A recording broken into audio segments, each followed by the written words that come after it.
नमस्ते, आप सभी का स्वागत है आज के इस कार्यक्रम में और आप सभी से अनुरोध है कृपया हमारे चैनल को सब्सक्राइब कर लें, वीडियो को लाइक कर लें, क्यूआर को स्कैन करके हमारा पत्रम पुष्पम सहयोग भी अवश्य करें और हमारी ऑपरेशन सिंदूर की जो क्लोथिंग लाइन है वो लॉन्च हो गई है। टी-शर्ट्स आप हमारे मर्चेंडाइज सेक्शन में जाके नीचे जो लिंक दिया हुआ है डिस्क्रिप्शन में वहाँ से जाके आप खरीद सकते हैं। हमारे साथ है आज कर्नल आर.एस.एन. सिंह, एक्स रॉ, एक्स मिलिट्री इंटेलिजेंस और हम इनसे बात करेंगे जो आजकल के कई सारे जो रहस्यमय प्रसंग हो रहे हैं उनके बारे में। स्वागत है आपका कर्नल सिंह जयपुर डायलॉग्स पर। और मैं सबसे पहले आपसे ये पूछना चाहता हूँ कि ये जो किराना हिल्स का जो रहस्य है, यह क्या है? क्या यहाँ पर कोई न्यूक्लियर आर्सेनल था? और चूँकि वैसे तो भारत सरकार ने तो ऑफ़िशियली डिनाई कर दिया है क्योंकि भारत सरकार के साथ जो ट्रीटी है उसमें तो इन्होंने डिस्क्लोज़ किया नहीं है। लेकिन है तो वहाँ कुछ बहुत ज़रूरी असलहा, कोई ज़रूरी चीज़ है वहाँ, जिसको लेके यूएस भी इतना चिंतित है, जिसको लेके पूरे पश्चिम की जो है वो एक तरह से हवा टाइट हो रखी है। ये क्या है? थोड़ा रहस्य आपको कुछ जानकारी हो तो कृपया खुलासा करें।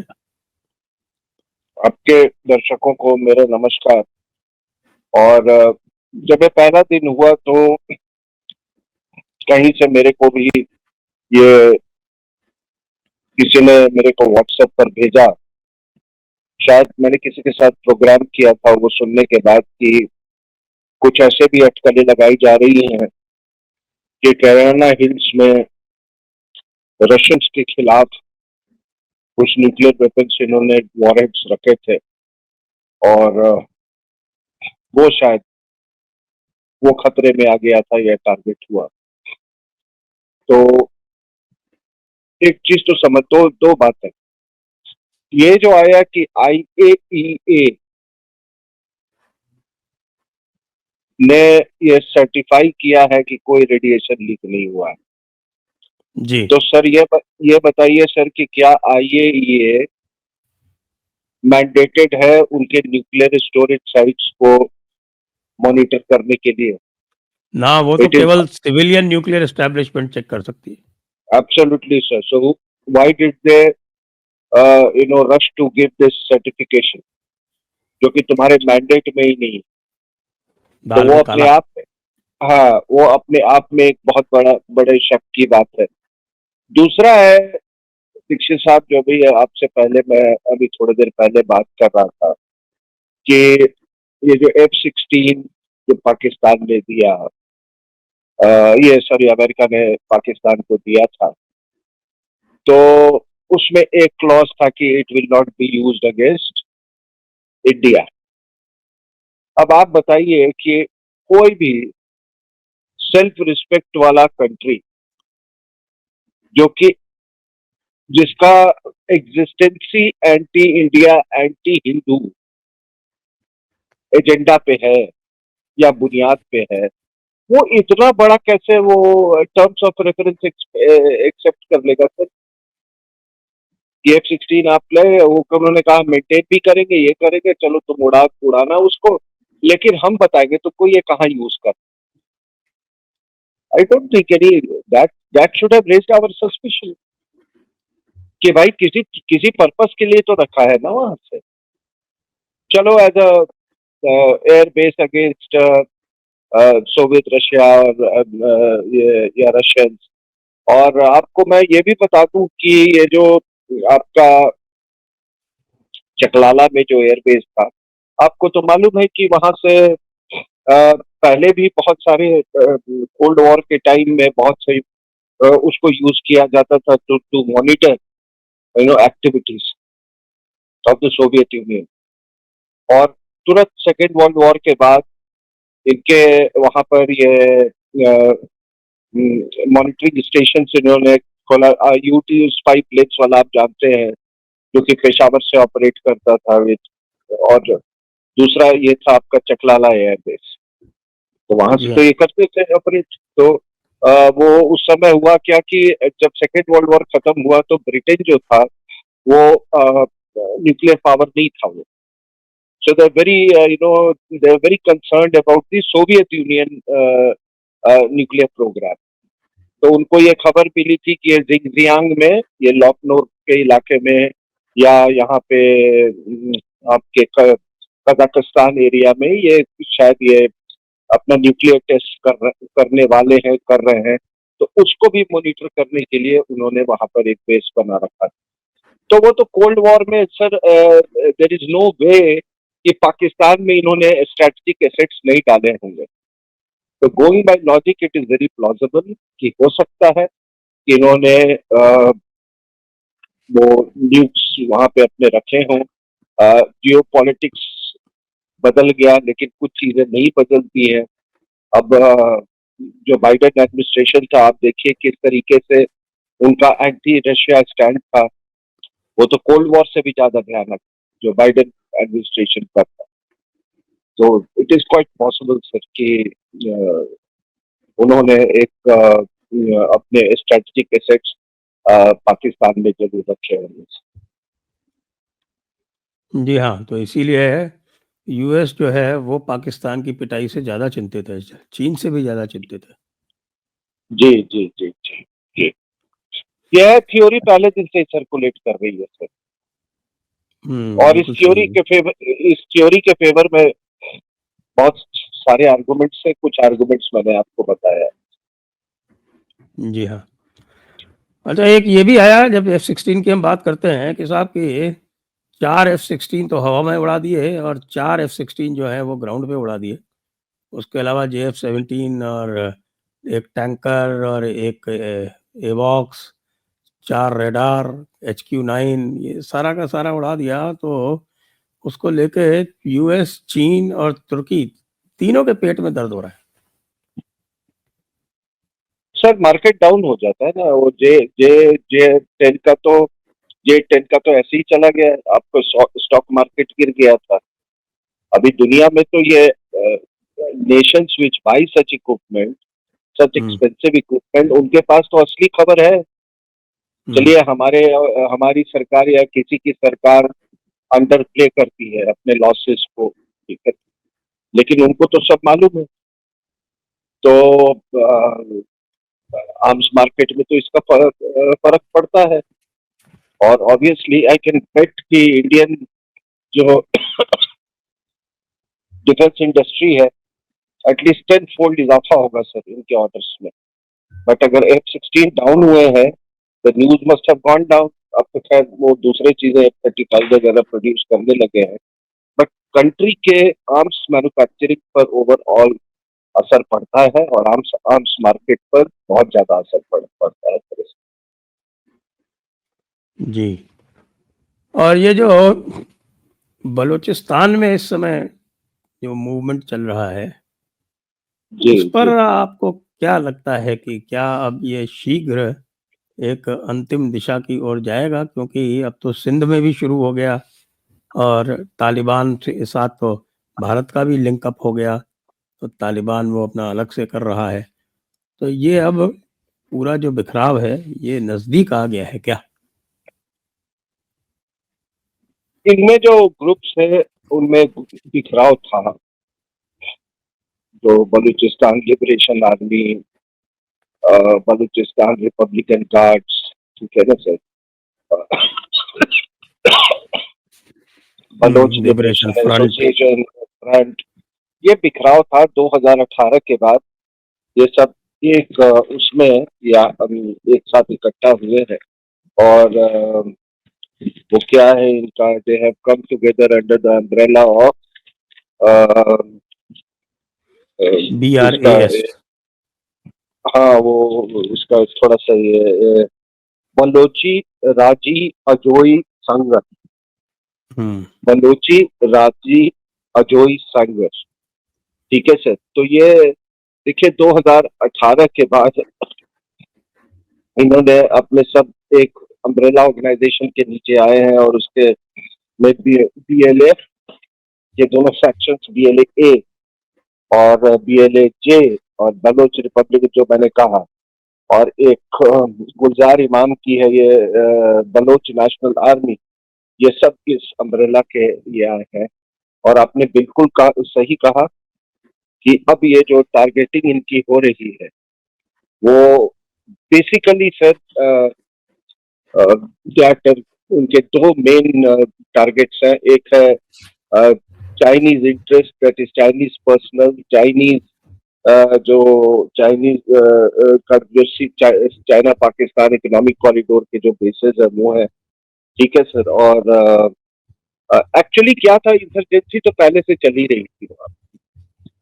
अगर आप इसके आप देखें शुरू से, तो 1948 में जब खान ऑफ कलाट के ब्रदर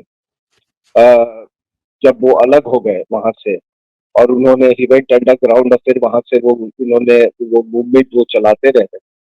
और उसके बाद फिर एक बार वो इसमें भी हुआ आपके तो उसको फर्स्ट फेज कहते हैं।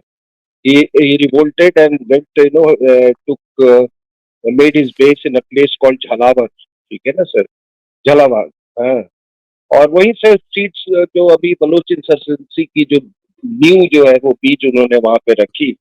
आपको तो मालूम ही है कि और पूरा मतलब there was every reason. His brother Khan of Kalat said कि अगर मैं नहीं, अगर इसको ये करता, अगर मैं ये इंस्ट्रूमेंट ऑफ एक्सेशन नहीं साइन करता, तो मेरे बहुत सारे लोग मारे जाते। And that is when despite the fact कि ही हैड डिक्लेयर्ड इंडिपेंडेंस 15 अगस्त को सर। 11 अगस्त को नेहरू, जिन्ना वगैरह सब मिले थे। नेहरू, जिन्ना, माउंटबेटन और ये अपने खान ऑफ कलाट, मीर यार खान, ये मिले थे और इन्होंने एग्री कर लिया था कि भाई तुम्हारा तो केस बनता है, तुम ऐसे भी कैटेगरी बी के स्टेट हो at par with Bhutan and Sikkim. तो उनको अलग अलग कर वो कर दिया 15 अगस्त को, इसने वो कर दिया अपना इंडिपेंडेंस डिक्लेयर कर दिया। नहीं 12 अगस्त को ही कर दिया था इनकी इनकी अच्छा, इंडिपेंडेंस 12 ओके। अगस्त को ही। हाँ, तो उन्होंने हाँ 11-12 अगस्त को उन्होंने डिक्लेयर कर दिया था। तो उसके बाद से आपने देखो ये दीक्षित साहब, ये अंग्रेज कितने बदमाश, कितने गाइया थे ये, कि ये जानते थे कि क्या होने वाला है। इन्होंने जिन्ना के साथ पैक्ट कर लिया था कि अभी इसको छोड़ दो, अभी इसमें मत पड़ो, कश्मीर पे कंसंट्रेट करो, इसको बाद में देख लेंगे। सो व्हाट हैपेंस कि आपको तो मालूम है कि ये एक ब्रिटिश बलूचिस्तान भी था, ठीक है ना।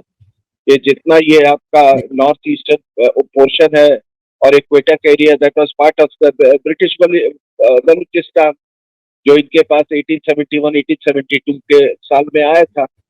तब इन्होंने कहा, जब इसने इंडिपेंडेंस डिक्लेयर कर दिया, आई थिंक इट वाज 12 सितंबर 1947। हाँ, तो इसने बोला कि 12 भाई ऐसा है, 12 सितंबर 1947। किसकी बात कर रहे हैं? खान ऑफ कलाट ने बोला अंग्रेजों को 12 कि अगस्त ये को जो किया सर, 12 अगस्त को, बिफोर सब इंडिया वाज सब इंडिपेंडेंट। नहीं नहीं नहीं नहीं नहीं, ऐसा है ना कि अपने आप को इंडिपेंडेंट डिक्लेयर कर दिया, ठीक है ना सर। लेकिन ब्रिटिश वो जो they had retained that British portion of Balochistan sir, अच्छा जो वो कि वाला। हाँ वो वाला। तो हम्म। उसमें उन्होंने वो कहा कि अब तुम भी जाओ यहाँ से, अब तो इंडिपेंडेंट हो गए। तो वहां से उन्होंने कहा कि भाई हम तुम पे भरोसा नहीं करते हैं, we don't think you are we do not reckon that you are capable of maintaining an independent state. So that was a signal to Jinnah sir. उसके बाद ही वेंट सब्सिक्वेंटली, उसने वो कलाट को छोड़ के बाकी जो थे मकरान, खरान, लासबेला, उनको कहा कि ये तो हमारे साथ आ गए हैं। और फिर खान ऑफ कलाट बेचारा अकेले हो गया। उसका एक कोई ब्रिगेडियर था, अंग्रेज ब्रिगेडियर, उसको बोला यार हथियार विथियार मंगाओ यार कहीं से। तो उसने अंग्रेजों को मांगा कि हथियार अरेंज करने की कोशिश की। उन्होंने बोला बिना बिना हम पाकिस्तान के जिन्ना से बिना पूछे तुमको हम हथियार देंगे नहीं। And that is how it was invaded. अब सब ये तो वही ना सर कि 132 साल के बाद जब अंग्रेज वहां पे, सॉरी, 132 साल के बाद 2006 में ये आपके एक लोया जिरगा इन्होंने बुलाया था जो खान ऑफ कलाट है, जिसमें more than 80 Sardar had participated. They had said that we will take the matter to International Court of Justice. Anyway, what I'm trying to say कि जब फ्रॉड अब जिस तरीके से इनको इनकॉर्पोरेट किया गया सर, तो 48 से इंसर्जेंसी तो चल ही रही है। फिर 1958 में एक बहुत बड़ी अपराइजिंग हुई। 1963 में जो था, जिसको थर्ड फेज कहते हैं, मोहम्मद मरी बलोच जो है उसने फिर से इंसर्जेंसी चालू किया और उसने ही फोकस्ड ऑन बलूचिस्तान की जो अपनी जो रिच हिस्ट्री है, इंडिपेंडेंट पास था, और he was influenced by Marxist ideology, Marxist Leninist ideology, ठीक है ना सर। उसके बाद 70s में आपको मालूम है कि फिर एक बार वो उभर के आ गया। ये अब हुआ क्या कि 70s का बड़ा इंटरेस्टिंग है sir. This is, I want you to focus on this. 70s में क्या होता है कि 1973 तक जब भुट्टो वहां से गए 71 की लड़ाई के बाद, तो he started circumscribing the army, और आर्मी को अपनी को उसके पर कतरने के लिए उन्होंने, he went on radio Pakistan और एक उन्होंने देश के नाम संदेश दिया और बोला कि हमारे यहाँ फौज में कुछ ऑफिसर्स हैं जिनको बोनापार्टिस्ट टेंडेंसीज है, तो वो बड़े केयरफुल रहे वो लोग, और यहाँ पे सिविलियन सुपरमेसी रहेगा। इसीलिए मैंने सीएनसी जो है हसन गुल को रखा है, who will be CNC in the rank of lieutenant general, और हर दिन ये वहां पे सरेंडर सेरेमनी दिखाते थे, टेलीविजन पे दिखाया देता था। जमायते इस्लामी हिट द स्ट्रीट्स, उन्होंने कहा कि यह हमारी जिहादी आर्मी है, हमारे इस्लामिक आर्मी है, आप प्रधानमंत्री होके इस तरीके से आप बेइज्जती नहीं कर सकते उनके। और तब फिर क्या हुआ सर कि 73 तक आते आते, लेटर पार्ट ऑफ 73, बलूचिस्तान में एक बार आग लगी और शाह ऑफ ईरान ने बोला कि भैया ये आग बुझा लो, नहीं तो मेरे यहाँ भी ये आग पहुंच रही है। तो उन दोनों, बोथ ऑफ देम डिसाइडेड कि अब इसको टैकल करना है। फिर इन्होंने कहा इसको आर्मी को कि भाई अब ये तो वायलेंस जो है वो बियॉन्ड कंट्रोल है। तो आर्मी ने कहा कि बेटा आ गए अब तुम लाइन पे। बोला तुमने भैया रेज किया है ना फेडरल सिक्योरिटी फोर्स 20,000 का, भुट्टो ने एक फेडरल सिक्योरिटी फोर्स भी 20,000 नफरी की एक बनाई थी, कहा उससे करवा लो। तब उन्होंने कहा कि ठीक है हम आएंगे, डिप्लॉय हो गए वो वहां पे, दे डिप्लॉयड सब 80,000 ट्रूप्स। और सर उसमें अगर मैं आपको बताऊं कि करीब 3,500 पाक आर्मी पर्सनल मारे गए थे सर, ये 73 से लेके अगले 4 साल तक जो इंसर्जेंसी चली, ठीक है ना सर। और दैट मतलब that's a very huge figure. ये तो इतने तो लड़ाइयों में नहीं मारे गए होंगे। ये इन्होंने मिराज यूज किया, 30 हुए कोबराज भेजे थे ये शाह ईरान ने, एंड हाउ मच, 15,000, केवल 15,000 की इनकी नफरी थी सर बलोचियों की, नाक में दम कर दिया था सर इनको। लेटर ऑन ये जो ग्रुप्स जो थे, ये वही जो इन फाइटिंग के चलते वो है, दे फेल अपार्ट। और जो लेफ्टिस्ट आइडियोलॉजी वाले जो थे उनका बड़ा इसमें रोल था। तो मैंने कहा कि वो लेफ्टिस्ट आइडियोलॉजी वालों का बहुत बड़ा योगदान था उसमें। तो उन्होंने फिर ये but they split on pro Soviet and pro China lines. एक फैक्शन प्रो था, प्रो सोवियत था, और एक फैक्शन प्रो चाइना था। तो लेकिन आप देखिए इसको कि ये फिर 1990s में सर ये एक फेज चला इनका।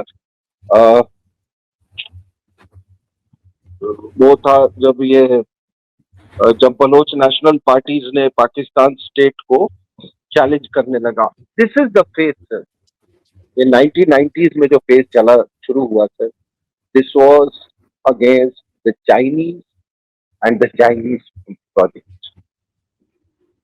Chinese project in Balochistan. Their their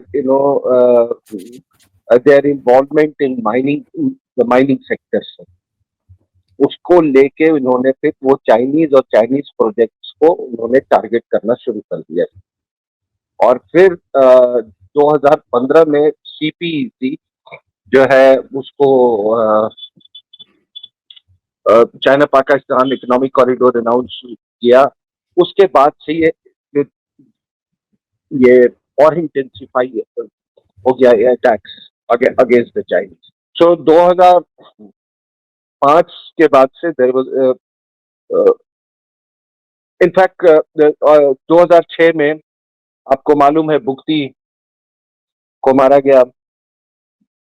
उसने मुशर्रफ के उसके हेलीकॉप्टर पे जो फायर किया था तो उसके he was eliminated. Then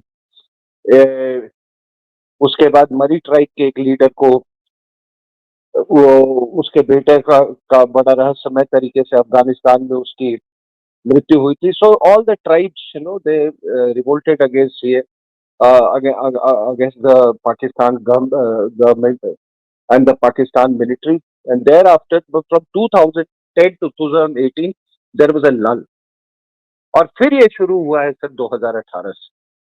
So this phase of insurgency that you actually see, इसमें आप कह सकते हैं कि it is the impetus is China Pakistan economic corridor। तो इससे आप ये भी इन्फ्लुएंस लगा सकते हैं कि आप कह रहे हैं कि ठीक है भारत करवा रहा, हम भी अगेंस्ट है चाइना पाकिस्तान इकोनॉमिक कॉरिडोर को, लेकिन हम अकेले थोड़ी है सर। अमेरिकन भी नहीं चाहते हैं, चाहे वो उनके लिए तो ये यहाँ पे रीजन में उनके इन्फ्लुएंस के सर्वाइवेबिलिटी का सवाल है। They are also not interested in this China Pakistan economic corridor. ठीक है सर। तो अभी क्या है, now what has happened in this phase is that we clearly see that there is a stronger political vision ये सारे बलोच ग्रुप्स के, और जो इनका जो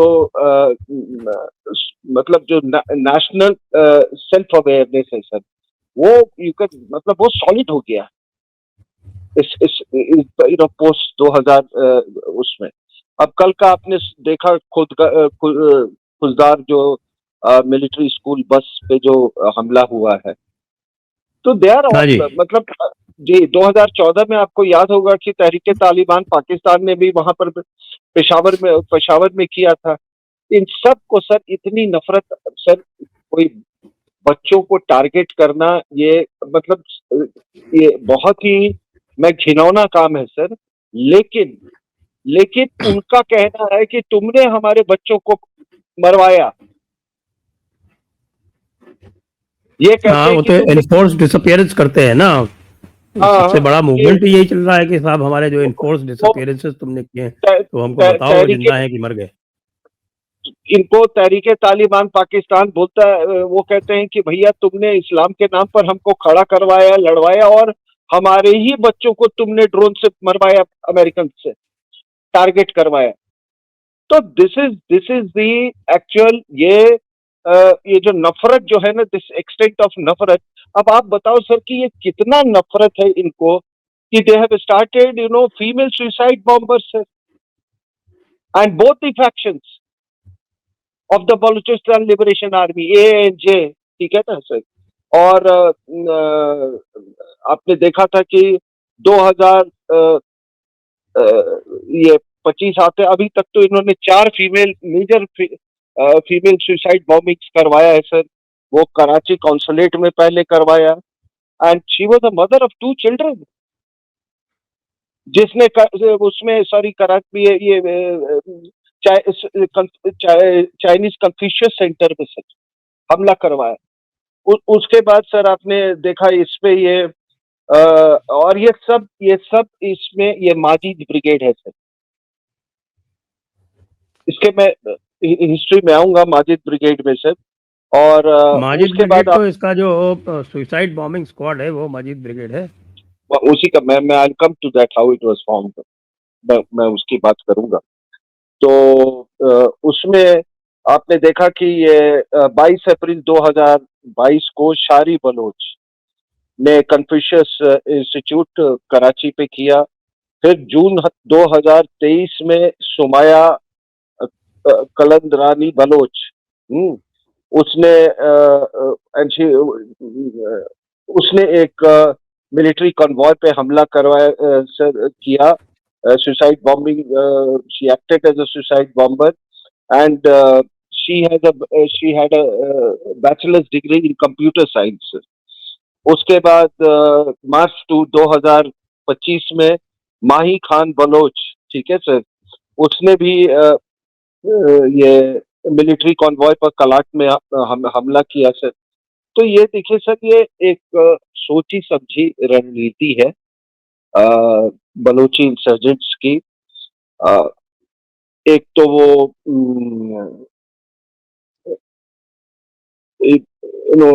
जो फीमेल सुसाइड बॉम्बर्स है, they can easily evade the security apparatus और can cut through very easily. और एम्प्लीफिकेशन इफेक्ट बहुत होता है। It broadens the scope of insurgency sir. और इसका जो एम्प्लीफिकेशन इफेक्ट जो इंटरनेशनली होता है वो तो होता ही है। तो ये एक तरह की इनकी सोची समझी इनकी रणनीति है सर। तो ये क्या है कि अगर आप टर्निंग पॉइंट देखें बलूच इंसर्जेंसी का दीक्षित साहब, वो है साल 2021। मतलब मेजर एस्केलेशन हुआ है और इसकी फ्रीक्वेंसी और कॉम्प्लेक्सिटी ये दिन पर दिन ये बढ़ती जा रही है।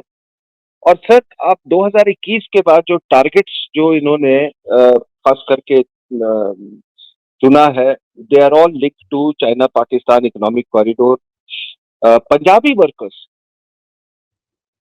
Even against Punjabi workers, Chinese nationals, ठीक है सर, जफार एक्सप्रेस आपने देखा सर इसमें। और जाफर एक्सप्रेस। जी जी जी। तो अभी जो अभी हालात है, अब तो कई लोग, वो एक रजाक बलोच है, वो तो कहते हैं कि 80% ऑफ बलूचिस्तान जो है it is a no go area for the Pakistan security personnel. वो रात में कहते हैं वो डर के मारे पेट्रोलिंग भी नहीं कर रहे हैं। और ये केवल हाँ, रजाक एग्जैजरेटेड। बलोच का मैंने अभी इंटरव्यू किया 2-3 दिन पहले। अच्छा अच्छा, हाँ, तो वो केवल उसका नहीं है। जब भी कोई ऐसे क्लेम्स करता है तो मैं और सोर्सेस से भी उसको I try to weigh it against other inputs, तो ये देखिए सर अब कि मैं आपसे क्या। ये आपने बैकग्राउंड तो पूरा बता दिया सिंह साहब। बैकग्राउंड के अगेंस्ट में मैं आपसे आपका एक इन्फॉर्म्ड असेसमेंट, जो कि आप मिलिट्री इंटेलिजेंस में और रॉ में इतने समय तक रहे हैं, तो आपका इन्फॉर्म्ड असेसमेंट क्या है कि क्या ये इंसर्जेंसी सक्सेसफुल हो सकती है? मैं इसलिए पूछ रहा हूँ कि रज़ाक बलोच साहब का मैंने इंटरव्यू किया था और उनका कहना है कि हमको हेवी वेपन्स चाहिए, ख़ास तौर से हमको एंटी टैंक वेपन्स चाहिए और वो जो एंटी एयरक्राफ्ट जो आपके शोल्डर फायर्ड मिसाइल्स वगैरह हैं, वो हमें इस तरह के वेपन्स चाहिए जिससे कि ये जो हेवी बॉम्बार्डमेंट करते हैं हमारे यहाँ आके, वो ना कर पाएँ। वैसे ज़्यादातर पूरा का पूरा रूरल एरिया हमारे ही कब्ज़े में है, लेकिन जो एक असर्ट करनी होती है सॉवरेंटी, उसके लिए अभी काफ़ी हमारे पास कमी है और हमें मदद चाहिए बाहर से। जी। देखिए ऐसा है, मैंने जब कहा कि 2021 वाज द टर्निंग पॉइंट, तो आप देखिए कि इनका जो कैपेसिटी जो है टू हिट चाइनीज टारगेट्स और Pakistan military targets, it is it is expanding very very fast. और ये एक्सपेंशन का ये फास्ट एक्सपेंशन का एक कारण है this the withdrawal of the Americans from Afghanistan. और अब क्या है सर कि इलीगल आर्म्स ट्रेड जो है, इलीगल आर्म्स ट्रेड जो है वो बढ़ता जा रहा है। ठीक है ना सर। तो इनकी एडवांस्ड वेपनरी एक्वायर करने की इनकी क्षमता भी इनकी बढ़ती जा रही है। और पता नहीं आपको उन्होंने इंटरव्यू में क्या बोला, लेकिन मुझे नहीं मालूम है, मुझे नहीं ऐसा लगता है कि उनको हथियार की अभी जो जियो पॉलिटिकल सिचुएशन है उसमें उनके हथियार की उसमें कमी आएगी। और यहाँ तक कि आपने देखा होगा कि उसी दौरान से मतलब इनका डेयरिंग देखिए, इनके अटैक्स। एक इन्होंने ऑपरेशन चलाया पहाजाग जिर पहाजाग विच इज ऑपरेशन मतलब अंडर द माउंटेन्स, ये उसका उसका ट्रांसलेशन है। और इन्होंने जो वहां पर जो नेवल बेस है बलूचिस्तान में, पीएनएस सिद्दीकी, ठीक है, उस पर हमला किया। And this claim to have killed 30 soldiers. तो इनका इनका बड़ा साफ है सर कि what I am trying to tell you is कि उन्होंने कहा कि इसका ऑपरेशन सिर्फ कहाजाक का एक ही ऑब्जेक्टिव है, and that is to protect the Balochistan coast from foreign exploiters. ठीक है sir. That in a way it is totally it is totally focused on Chinese and the China Pakistan economic corridor and and the Chinese। अब यहाँ पे क्या है sir कि इसका इससे इसके कारण, ये बड़े ध्यान से इसको सुनिएगा सर, इसको इसके कारण इसके बाद क्या हुआ है, इसके कारण चाइना पाकिस्तान इकोनॉमिक कॉरिडोर के कारण the region has been totally militarised. Pakistan इनको प्रोटेक्ट कर नहीं पा रहा है, और वहां पे चाइनीज के प्रेशर में वो वहां पर जो उनकी स्ट्रेंथ है वो बढ़ाने की कोशिश कर रहा है। There is a limit to which you can deploy your forces there. तो अभी चाइनीज ये भी प्रेशर डाल रहे हैं कि भैया अगर तुम नहीं कर सकते हो तो हम अपने सिक्योरिटी पर्सनल भेजते हैं रेगुलर, और इनके जो अपने जो वो वाले होते हैं सिक्योरिटी फॉर्म्स जो प्राइवेट वाले होते हैं। Now if that happens, then imagine, I mean Balochistan तो कह रहे, मैं इसीलिए कह रहा हूँ ना कि पहले पहले अंग्रेज को ने कॉलोनाइज किया, अंग्रेज गए, उसके बाद पाकिस्तान ने कॉलोनाइज कर दिया इनको। अब जो that spectre that is looming large over their heads is of Chinese colonisation. तो ये तो जब, सर एक बात बताओ आप, जब वहां की आवाम ही नहीं चाहती है ये चाइना पाकिस्तान इकोनॉमिक कॉरिडोर, तो क्या फौज के केवल ताकत पे आप उसको can you implement this project on any enduring basis? Is it possible? और आपके एक जो चीज दुनिया की एक चीज मैं आपके ध्यान में लाता हूँ जी कि मैंने इनसे रज्जाक बलोच से ये भी पूछा था कि आपका लिंकअप चूंकि टीटीपी से हो गया है, तालिबान से हो गया है, तो वहां से आप क्यों नहीं हथियार जो है वहां से लेते हैं? आज मैंने देखा कि आज पहली बार टीटीपी ने पाकिस्तान की मिलिट्री व्हीकल्स के ऊपर आर्म्ड ड्रोन से हमला किया, आर्म्ड ड्रोन से। तो डेफिनेटली उस एरिया में अब हथियार तो पहुंच रहे, मॉडर्न हथियार पहुंच रहे हैं। अगर आर्म्ड ड्रोन पहुंच गए, और पाकिस्तान का आप सोच सकते हैं जो एक ड्रोन क्रॉस नहीं करवा पाया भारत में, उसकी मिलिट्री व्हीकल्स को अफगानिस्तान वाले आर्म्ड ड्रोन से मार रहे हैं। No, if this is the development, sorry, if this is the development you were saying, then it's a very significant development. और ये तो होना ही था सर। ये डायमेंशन अब आप देखिए ना सर, यूक्रेन में ड्रोन इंडस्ट्री हैज बिकम मतलब हाउस होल्ड इंडस्ट्री। तो अभी ड्रोन्स को उसको एक्वायर करना, बनाना, उसको उसको वेपनाइज करना फॉर जैसे फॉर इंसर्जेंसी में जो वॉरफेयर जो है, लो लेवल वॉरफेयर होता है, उसके लिए बहुत कारगर है sir. Why waste your suicide bombers? ठीक है, उससे उसका एक साइकोलॉजिकल इम्पैक्ट होता है, उसका एक as I said earlier that it has an international application effect, it creates certain kind of international narrative, वो सब अलग है। But this day drone technology is something you can not wish away. और हमारे ये तो चलो, हमारे दोनों में ये था, दो स्टेट्स, उसके स्टेट्स के ऑपरेटर्स थे, हमारे एयर डिफेंस सिस्टम थे, उनके एयर डिफेंस सिस्टम थे। लेकिन यहाँ पर कितना तुम क्या एयर डिफेंस नेटवर्क लगाओगे ऐसे, ये छोटे मतलब मान लीजिए you put two grenades in a drone, भाई the advantage will be, the advantage जो है ये ड्रोन वॉरफेयर में, इंसर्जेंसी में, तो it will always be with the insurgent person. उसको केवल पैसा चाहिए बस, उसको पैसा चाहिए। बाकी आप क्या सोच रहे हैं सर कि यूक्रेन से स्मगल करके ले आएगा वो ड्रोन्स? तो आपने जो ये बताया, ये बहुत बड़ा ये कि सिग्निफिकेंट डेवलपमेंट है, and this is it is just likely to grow.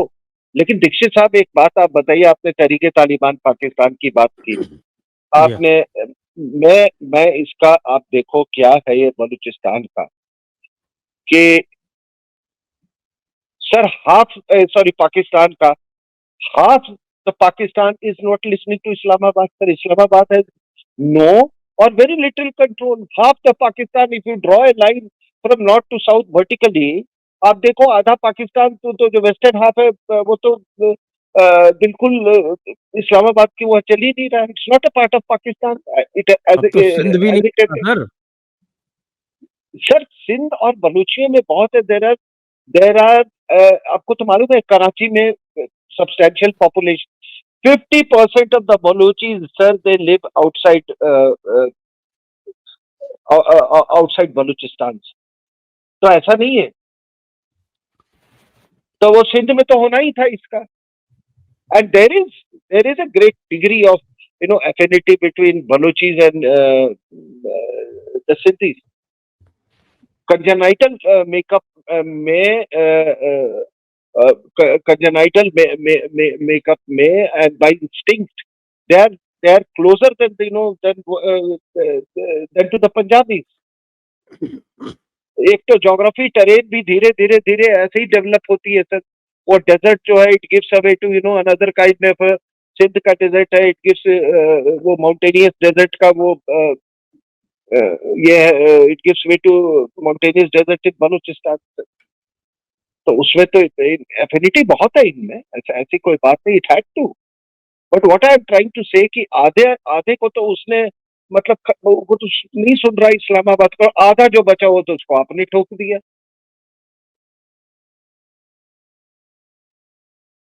आधे को वो अपने तरीके से ठोक रहे हैं, आधे को। कराची में पठान और बलोच मिला के पॉपुलेशन 35 लाख से ऊपर है। Just imagine. और सिंधी पॉपुलेशन जो है वो वहां मात्र 11% है।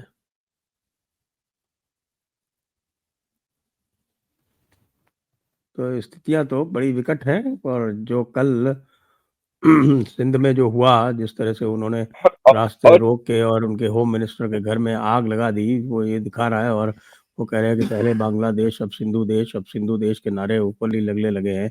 वायलेंस शुरू हो गया है। अभी तक सिंधी वायलेंट प्रोटेस्ट नहीं कर रहे थे, अब उन्होंने भी वायलेंट प्रोटेस्ट शुरू कर दिया है। और ये जो इंडस वाटर्स ट्रीटी का जो ये हुआ है, उससे और भी उनके मन में असुरक्षा बढ़ गई है। ये चोलिस्तान वाला जो प्रोजेक्ट, ये कैनाल प्रोजेक्ट चला रहे थे, उसको लेके भी बढ़ गया है। तो मुझे तो पूरी तरह से सिंध और बलूचिस्तान ये दोनों एक और पश्तून ये तीनों एक साथ जाते दिख रहे अच्छा, दूसरा क्या है सर कि आप हैं। क्यों बाकी छोड़ दीजिए, बाहर के जो इंटरेस्ट हैं, एक्स्ट्रा रीजनल पावर्स जिसको कहते हैं, ठीक है ना, रीजनल पावर्स छोड़ दीजिए आप, एक्स्ट्रा रीजनल पावर्स आप एक मिनट के लिए भूल जाएं कि American don't want CPEC, the Arab countries don't want CPEC, nobody wants another player in the Persian gulf, etcetera etcetera. You see what has happened is जब से ये तालिबान पावर में आया है sir, there is a new regional dynamics that is playing as far as terrorism, terrorist groups, oblique insurgent groups is concerned. अब है क्या sir कि तालिबान जो है, once it acquired power, it it turned its back towards Pakistan, sir. Yeah, it's no longer under the influence of Pakistan. तो उसका जो बलूचिस्तान को लेके जो रवैया है सर, ये बलोच मूवमेंट या बलोच इंसर्जेंसी, वो बिल्कुल अलग है। और अफगानिस्तान में जो तालिबान रिजीम और any other regime even before that they had no problems of Baluchi, क्योंकि वहां पर इनको कोई उन्होंने कोई बहुत ज्यादा वो सब नहीं किया, मतलब ग्रेटर बलूचिस्तान वगैरह का एजेंडा लेके वहां पर उनको अफगानी जो भी डिस्पेंसेशन रही है उनको परेशान नहीं किया। तो वहां पे क्या है सर कि ये तालिबान उसका एटीट्यूड पूरा बिल्कुल बदल गया है। और आप क्या सोचते हैं सर कि बिना अफगान तालिबान के ग्रीन सिग्नल के तरीके तालिबान ने पार्टनरशिप कर ली है बलूचिस्तान के साथ? ना नहीं नहीं बिल्कुल निश्चित रूप से निश्चित रूप से। दूसरा क्या है, दूसरा आपको बता रहा हूं मैं, ये इसको समझिएगा आप। You see, both the Pashtuns and Baluchis are tribal societies, ठीक है सर। अब आपको मालूम है कि फाटा के एरिया में है, वो सारे ट्राइब्स हैं सर आपके। हाँ, इसी तरह जो आपके यहाँ है, ये बुगटी है, मर्री है, रिंद है, बेनेंजो है, मेंगल है, ठीक है, सब ये वेरियस ट्राइब्स आर देयर। अब क्या है इसमें, दोनों में एक चीज है कि इस्लाम एक कहीं पे कनेक्ट होता है, ऐसा बात नहीं है, you can not rule out the fact कि इस्लाम का कोई इम्पैक्ट नहीं है वहां पे। और बलूचिस्तान की बात आप कर ले तो कितना, पाकिस्तान में करीब 81 लाख पॉपुलेशन है सर, अफगानिस्तान में 10 लाख है, आपके ईरान में 48 लाख है। मजहब हैज प्लेड अ रोल, मजहब हैज प्लेड अ रोल। और मजहब यहाँ तक ये हुआ था कि आपको थोड़ा सा बता दें, एक बैकग्राउंड दे दें कि जब मुगल जो थे ना सर, वो रूल करते थे यहाँ से मुल्तान से बलूचिस्तान को, और उन्होंने एक खान ऑफ कलाट को क्रिएट किया था कि तू इसका इंचार्ज बन जा और ये इसका देखभाल करना। सो सबको मिला जुला के उन्होंने अपने साथ किया, दे स्टार्टेड ये मतलब अपना एक उनका किंगडम ये किया। But he was answerable to the Mughals. और उस समय 15th सेंचुरी की बात कर रहा हूँ, 16th सेंचुरी की, उसी समय ये Iran turn into Shia. But since the Mughals, ये मुगल्स के नीचे थे, who were basically Sunni, so because of the Mughals they remained they remained Sunni. और वो तो ईस्टर्न जो सिस्तान प्रोविंस है वो थोड़ा सा अलग थलग भी था, इसलिए भी जो उसमें जो इस्माइल शाह जो था, उसने तो रातों रात ही had made his country Shia, but he could not do it to Balochistan से। तो ऐसा नहीं है कि देखिए ये वहाँ की जो पॉपुलेशन है पाकिस्तान की करीब 81 लाख की है, बलूचीज की। तो कहते हैं कि basically they follow the Hanafi school. और 64.78% एक सर्वे के मुताबिक are Deobandis and 33% are Barelvis, और अहले हदीस 0.7% है। But what is more important is Zikri Baloch. ये जिक्री अलोच जो है सर, ये 15th सेंचुरी में एक माधी नूर पाक था, माधी नूर पाक, उसके टीचिंग को ये फॉलो करते हैं और ये नमाज भी नहीं पढ़ते। इनकी पॉपुलेशन करीब ऑलमोस्ट 8 लाख है इनकी। It's quite a substantial population and they are all in that Makran belt. तो इसमें क्या है कि मैं जैसा कह रहा था कि ये नहीं है कि इस्लाम का इन पर असर नहीं है, लेकिन उतना ही असर इनके ट्राइबल जो कस्टम्स है और इनको जो ट्राइबल पास्ट है, उस उतना ही इन पर उसका असर है, इन इक्वल और may be even more. So that is why sir, ये पाकिस्तान ब्रांड ऑफ इस्लाम को तो ये टोटली मतलब मानने को तैयार ही नहीं है, जो आप सॉरी जो हमारा सब continental variety of Islam. So here what has happened is that religion also has, intersected with tribal culture, and जो इनका अपना जो स्ट्रैटेजिक विजन है, जो इनका अपना डिस्टिंक्ट आइडेंटिटी का विजन है, वो ज्यादा हावी हो रहा है। आपको याद होगा पाकिस्तान में एक 1 यूनिट स्कीम इंट्रोड्यूस हुई थी, I think it was in the year 1955। तो उस 1 यूनिट स्कीम के नीचे ये सारे प्रोविंसेस को डिसॉल्व कर दिए थे, बोला वेस्टर्न पाकिस्तान एक यूनिट होगा, एंड दैट लास्टेड टिल 1970। ठीक है सर, वो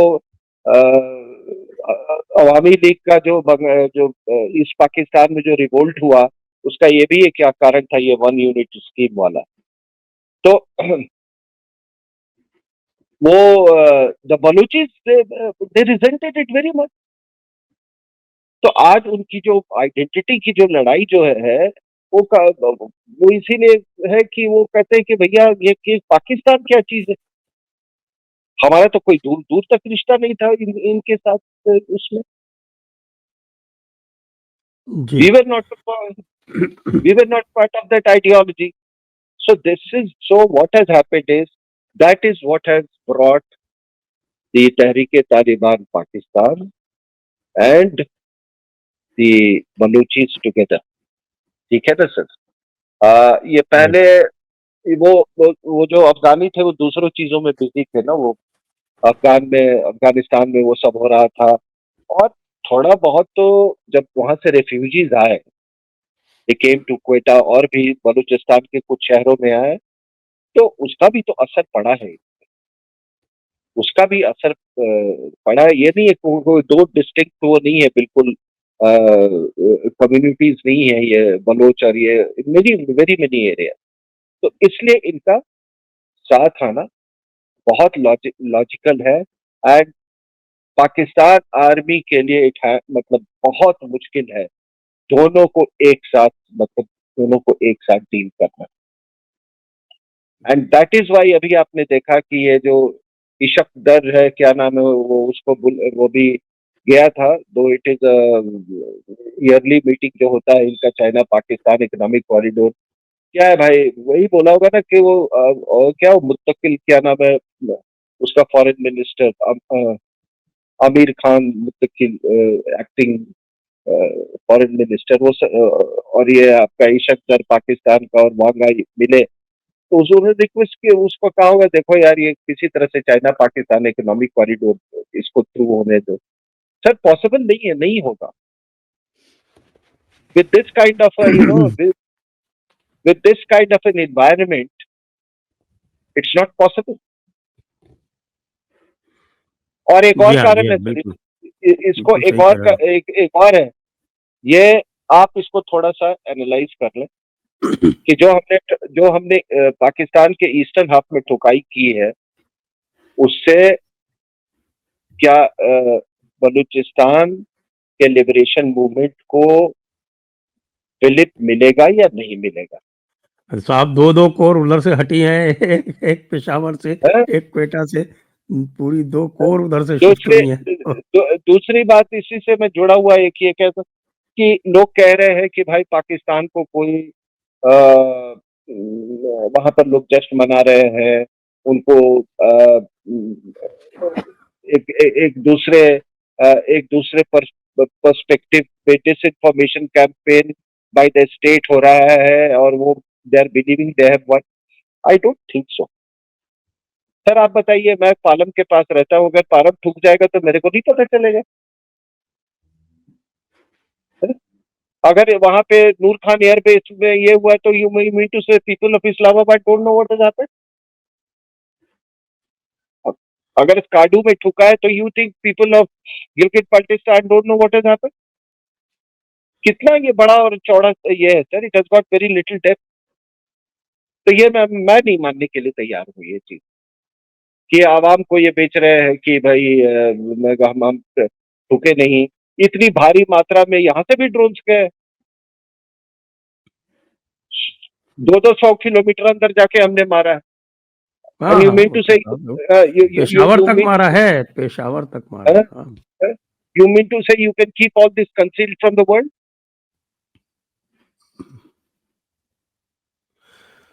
तो आइए अब आज की चर्चा को अब यहीं पर विराम देंगे। But lastly, I must say this ji and take my words. दुनिया चाहे इधर से उधर हो जाए, चाइना पाकिस्तान इकोनॉमिक कॉरिडोर नहीं बनेगा। अगर उसको रोकने के लिए पाकिस्तान को तोड़ना भी पड़े तो there are at least 2 dozen countries minimum who will have no qualms about effecting the breakup of Pakistan. ये चलिए, मेरा ऐसा बहुत हो जाए अच्छा तो है। बहुत ही अच्छा है। No, I'm telling you this. I'm telling you this. And I don't think the Baluchis will have any problem about finances or weapons. No, I don't think so. हम्म। अगर मान लीजिए वो टूट जाता है तो फिर एक बात बताइए सर, अगर बलूचिस्तान सीपीसी नहीं होता है तो what interest will the Chinese have in Pakistan? क्या इंटरेस्ट उनका बच जाएगा? कुछ नहीं। वो इसी के लिए वो कर रहे हैं ना कि they want outlet to the Arabian sea sir, maritime choke points का। फिर पाकिस्तान सर, पाकिस्तान जो मैं पाकिस्तान के पास कोई सी फ्रंट नहीं बच जाएगा। अगर ये ग्वादर, ये पूरा मकरान कोस्ट अगर ये खत्म हो गया तो फिर कराची तो ऐसे ही वो पूरा, आप तो रहे हैं मर्चेंट नेवी में, you know how I mean how bad is the situation in Karachi port. Yes yes yes, तो इनको तो वही तो है इनके पास। कराची में एक कराची पोर्ट कासिम तो ही है। तो इनके पास क्या बच जाएगा सर? कुछ नहीं। Whole of Makran coast will go. तो इसलिए इसका वजूद इसको अपना बचाना बहुत मुश्किल है। और इनका वजूद ही इसीलिए बनाया गया था। देवर में ये एक ब्रिटिश के उससे स्ट्रेटेजिक इम्पेरेटिव्स के द्वारा इनको क्रिएट किया गया था। अब उसी के तहत ये इस्लाम के नाम पर ये बना था, जो आपको मैंने बोला, इस्लाम के नाम पर ये टूट जाएगा। तो अब हम चर्चा को यहीं पर विराम देंगे और सभी दर्शकों को बहुत बहुत धन्यवाद। कर्नल RSN सिंह जी को भी बहुत बहुत धन्यवाद। जय हिंद, जय भारत, वंदे मातरम।